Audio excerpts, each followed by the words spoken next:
لو فاكر انك مأمن عيالك وسايب لهم الوصيه بتاعتك فويس على الواتس، الحركه دي هتخليهم يلفوا المحاكم كعب داير. اليومين دول مع كسل الكتابه بقينا بنعمل كل حاجه بالفويس نوتس، حتى الوصيه تلاقي واحد بعت رساله صوتيه على جروب العيله ويقول لك الشقه دي لفلان والعربيه تروح لفلان، واول ما يموت العيله بتقلب على بعض، وفلان يقول لك ده صوت المرحوم، وعلان يقول لك ده ذكاء اصطناعي ومقلد صوته، وتبدا الحرب الاهليه. القانون الوصيه عشان تكون رسميه وتتنفذ غصب عن اي حد لازم تكون مكتوبه بخط الايد وماضي عليها 2 شهود او موثقه في الشهر العقاري.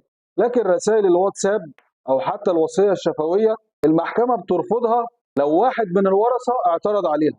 عشان كده لو ليك حد بتحبه وعايز تسيب له وصيه يبقى لازم تكتبها ان شاء الله حتى على ورقه كشكول وتمضي عليها 2 شهود. ولو عندك مشكله في الميراث ومش عارف تاخد حقك سيب لي سؤالك في كومنت او تواصل معايا من خلال الرقم اللي هيظهر لك دلوقتي على الشاشه واعرف حقك بالقانون.